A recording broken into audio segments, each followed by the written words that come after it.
Good evening po. Ito, 27 January 2024. So, meron po tayong dalawang formulas. P is equal to IE at E is equal to IR. So, P is equal to IE pag minultiply ng 1 over B sa left side at minultiply din po ng 1 over E sa right side, makakancel po yung I.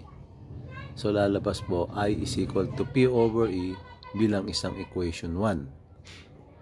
So, yung E is equal to IR, pag minultiply po ng 1 over R sa left side hand ng equation at minultiply po ng 1 over R sa right hand side ng equation, ang lalabas so is I is equal to E over P. So, ang formula na po na to is pag sinubstitute ho yung I is equal to P over E, ang mangyayari po E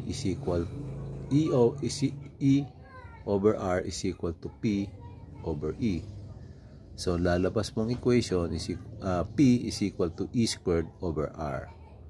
So ito mga equations po na to ay mga derivations lamang.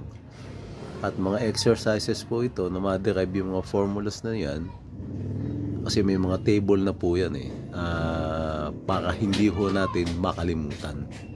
Matuto tayo mag-manipulate sa pamamagitan ng algebra upang matagal nating ma-memorya itong mga formulas na ito. Kasi po mahirap mag-memorya nung nasa mga tables. So, buenas noches po at hasta luego. See you later.